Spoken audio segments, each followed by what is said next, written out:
at least they kept it competitive. Yeah, that's true. And Chicago won. Everything's kind of turning up Ducks, isn't it? Yeah, I mean, McTavish scored. Ducks lose. Could be worse. Could be worse. Hello everybody and welcome to DDFR number 56 on the season. Today we are going to react to the LA Kings going into Anaheim and beating the Ducks 6-3. Alright, let's hop right into it. Another high scoring game. Ducks got 3 goals this game, which is a whole lot better. They lost. Chicago won. Anaheim gets closer to being the worst team in the league, meaning they have the best odds to win the draft lottery. This was kind of a good thing for how this game should have gone. Ducks actually kept the game pretty competitive in the first period. They only allowed 1 goal. Blake Lizotte, Alex Iafallo, and Kevin Fiala with the assists. I mean, why am I not surprised that someone who hasn't scored a lot of goals gets one on the Ducks? I mean, at this point, you just kind of expect the Ducks to allow goals that they probably shouldn't be allowing. But, you know, I'm not going to complain when this is the plan.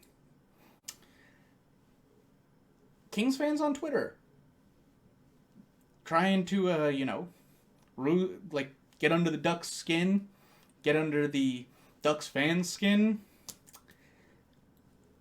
It's part of the plan, man.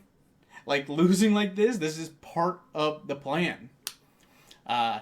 Ducks now are 1 more loss away from having double the amount of regulation losses as they do entire wins on the season.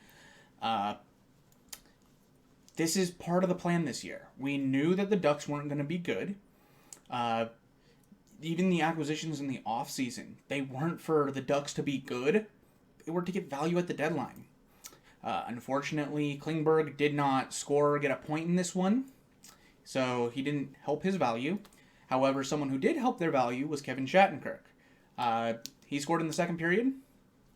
Another person who helped their value, if the Ducks do end up trading this person, Cam Fowler. He had 2 assists, and he actually looked probably one of the better defensive players for the Ducks in this game. Mason McTavish developing. Nice shot on the power play.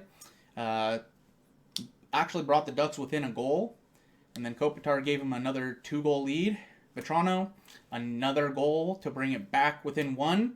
And then Arvidsson got another goal on the power play, and Fiala hit the empty net. I mean, it was a fun game. Definitely chippy. There was actually a goalie fight. Well, almost. The refs didn't let it happen. But Phoenix Copley threw a few punches in a scrum. Gibson skated to center ice, slammed his stick on the ground, and basically challenged Phoenix Copley.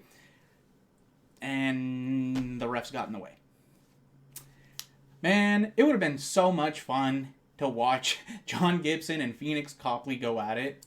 Like, Gibson has been just miserable this year regarding, you can see it on his face. Just, he's so over getting scored on so often. He doesn't have a defense in front of him. The team doesn't have any defensive structure as well.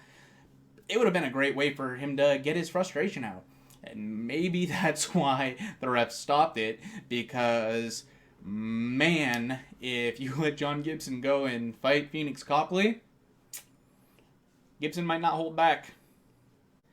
This is the second game of the series between the Ducks and the Kings.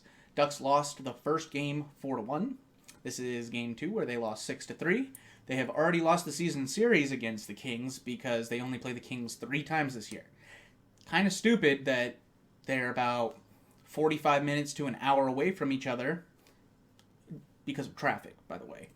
But they are that close in proximity, and they only play each other 3 times this year. There's 82 games, and they only play each other 3 times. It's kind of a travesty that there isn't a fourth game, but, you know, that's just the NHL schedule right now. So, 17% on the deserve to win meter. Not a great game by the Ducks. Bad defense, bad defensive structure, and more this is starting to look like Dallas Eakins' last year as the Anaheim Ducks coach. His contract is up at the end of the year, and I doubt they'll re-sign him. So, as you can see here with expected goals, this is right about where this game was. LA got 5 goals with a goalie in the net, and the Ducks got 3 goals with a goalie in the net. This is basically the expected goals for was exactly what this game predicted. Ducks got outplayed. Kings are second in the division, and it shows. It shows how big of a gap there are between the Kings and the Ducks. Kings' rebuild has gone way quicker and way smoother than the Ducks has. That's mostly to blame Bob Murray, the last GM of the Ducks, who was trying to fit a square into a round hole. It wasn't working, and now Verbeek has to try and figure out a way forward with this team that is very obviously flawed. As Ducks fans, as of right now, all we can really do, look forward to the trade deadline. Like, honestly, just what are we going to get back for Shattenkirk? What are we going to get back for Klingberg? Are we going to trade Adam Henrique at this draft, or are we going to trade him at the deadline?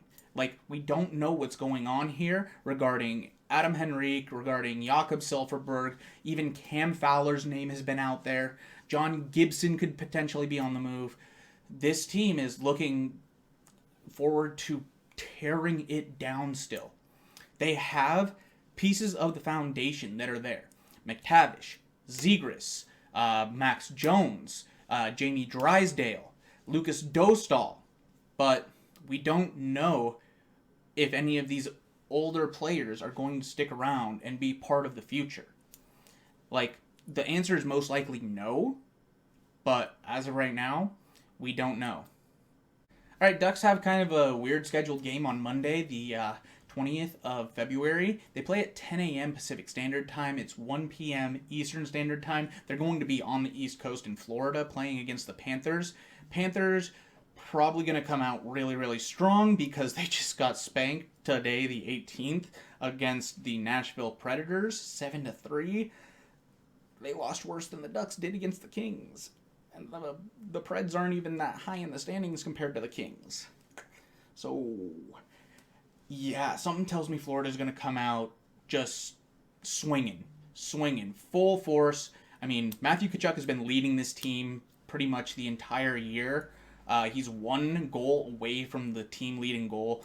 Carter Verhaeghe leads there. He has easily the most assists on the team, and it's going to be interesting because the Ducks lost the last game against the Panthers 5-3. This will be the last game between the Panthers and the Ducks, and I'm curious to see what the end score is going to be. Alright, the game will be broadcast on NHL Network. That should just be for everybody, including Canada. So it'll be NHL Network, 10 a.m. Pacific Standard Time, 1 p.m. Eastern Standard Time. Again, I expect the Ducks to lose this game. I don't think it'll be that close, but we'll find out. Alright, that is it for this one. Thank you all so much for coming and watching. I appreciate everybody who watches the DDFRs. Hit that like button if you like what you saw. Hit that subscribe button if you really like it. And I will see you in the next one. Bye-bye.